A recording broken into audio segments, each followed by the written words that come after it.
Welcome to this explainer. I am so incredibly glad you're here today. We are going to take a really profound journey into Islamic theology. But honestly, more importantly than that, we're diving into the universal human search for internal peace. In a world that is just constantly demanding our attention, it is so easy to lose sight of the bigger picture. So today, we're going to explore this systematically. We'll look at how this ancient faith offers this highly structured, beautiful framework for understanding the universe, our place within it, and how to actually find true tranquility. Let's get right into it. So let's just start with the ultimate existential question, right? Why did God create mankind?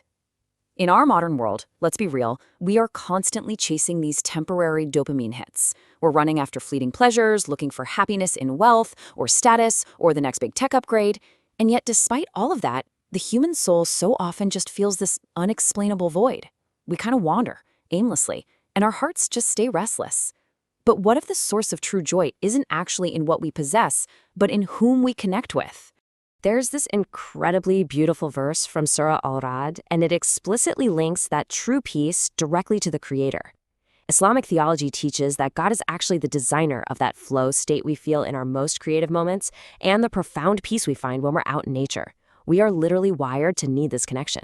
Without it, well, we're basically like ships at sea without a rudder. Which brings us to the first major part of our journey, the search for meaning and true joy. And to really understand that meaning, we have to move to section 2 and ask, who exactly is the Creator?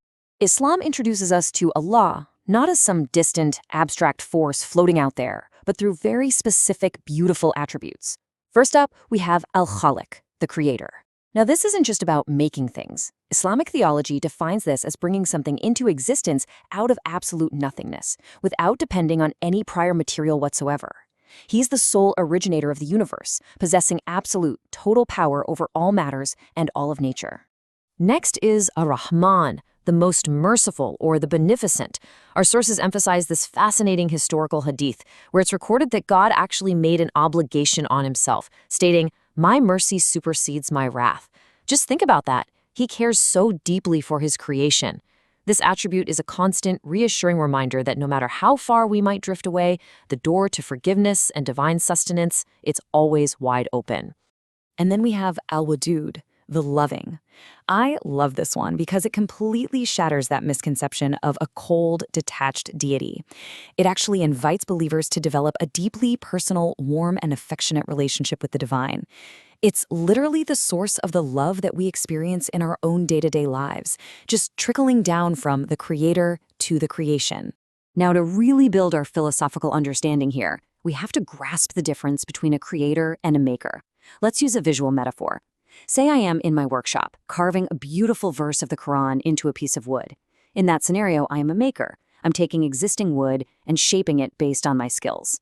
But only Allah is the creator. He originated the wood itself, the universe, the very laws of physics, all from absolute nothingness. Really comprehending this difference? It prevents self-aggrandizement and instills this profound, grounding humility.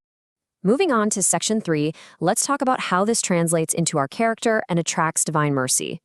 Because understanding these divine attributes has to directly shape our actions, right? In Islamic teachings, transforming your faith into practical character is how you achieve what modern science might call the helper's high. But 1400 years ago, Islam categorized this as a sacred form of worship. Take Zakat, the compulsory charity, for example. The word literally means purification. This institutionalized charity does way more than just help the destitute. It fundamentally shifts our psychology. It teaches us that we are just temporary custodians of God's bounties. It breaks that illusion of absolute ownership and replaces our envy with deep empathy and responsibility. And listen, this mercy goes incredibly deep. There's a powerful hadith that tells the story of a woman who was forgiven all her past sins simply because she took off her shoe, tied it to her scarf, and drew water from a well for a dog that was dying of thirst. The takeaway here is just huge. Even the absolute smallest act of kindness toward an animal is an act of worship that attracts divine mercy. It proves that our character is the ultimate, truest expression of our faith. Okay, let's pivot slightly for section 4 and look at knowledge and the cosmos. Historically speaking, this theological framework didn't stifle intellectual pursuit. It actually ignited it. When you look at foundational texts like the Tahawi Creed and see how Muslims followed the Quran's command to read and reflect, you realize it sparked a literal golden age. Institutions like al-Hikma, the House of Wisdom, were established. Early polymaths like Al-Khwarizmi with algebra or Fatima al-Fikri founding the world's first university were driven by faith. They developed highly sophisticated cosmological theories and advanced medicine because they saw the pursuit of knowledge as a sacred duty. There was no conflict between faith and science. Discovering empirical truth was just another way of recognizing Allah through His creation. For instance, the Quran mentions these 7 heavens in layers. Historically, Muslim scholars have worked tirelessly to integrate revelation with empirical knowledge and astronomy to understand our cosmos. Some modern researchers are even discussing these layers in the context of parallel universes today. But the real key takeaway is this incredibly rich intellectual tradition of contemplating the universe as a direct manifestation of the Creator's limitless power. Which brings us to Section 5. If the universe is that vast, what is the true purpose of our lives? Bringing all this cosmological vastness back down to you and me, what is our specific role? Well, we get a direct answer in Surah Az-Zariyat, stating, mankind and jinn were created to worship. Now, the natural question is, does God actually need our worship? The text is crystal clear here. He is the sustainer. He is entirely beyond need. Actually, we are the ones who need to worship Him, to attain righteousness, to grow spiritually, and to navigate the tests of life. Our innate natural state, our fitra, is wired to recognize this truth. If we don't worship the Creator, we're inevitably going to worship our own worldly desires. To protect us from that exact trap, Islam provides this amazing structure of spiritual discipline. Regular prayer, or Salah, acts as this vital spiritual reset, interweaving our spiritual needs right into the middle of our busy daily material lives. Fasting builds immense self-control.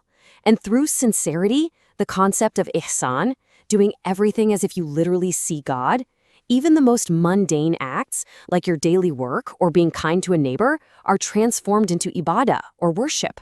It is a completely holistic system for a truly healthy life. And finally, Section 6. Let's tie it all together as an invitation to peace. When you bring all of these theological concepts together, the beautiful names of the Creator, the passionate pursuit of knowledge, the structure of daily spiritual discipline, it forms a highly practical roadmap to finding tranquility in what is undeniably a chaotic world. At the absolute core of this worldview is Tawhid, the unity of God. Aligning your life with Tawhid, that uncompromising belief in the one absolute God, literally frees your restless heart. You are no longer a slave to the endless pursuit of wealth or the opinions of other people or those fleeting dopamine hits. Your dopamine becomes halal, if you will. You find your center. You finally find your home in the Creator's divine design. I want to leave you with this incredibly provocative thought from the great scholar Ibn al-Qayyim. He said, if you wish to know your rank with Allah, look at which of His names governs your heart. Just sit with that for a second. Are you embodying divine attributes like mercy and forgiveness and generosity in your own life? Because the whole purpose of knowing the Creator is to let that knowledge actively transform you. So reflect on the signs around you and ask yourself which of these beautiful names is guiding your path today. Thank you so much for joining me on this explainer. Keep learning, keep reflecting, and I will see you next time.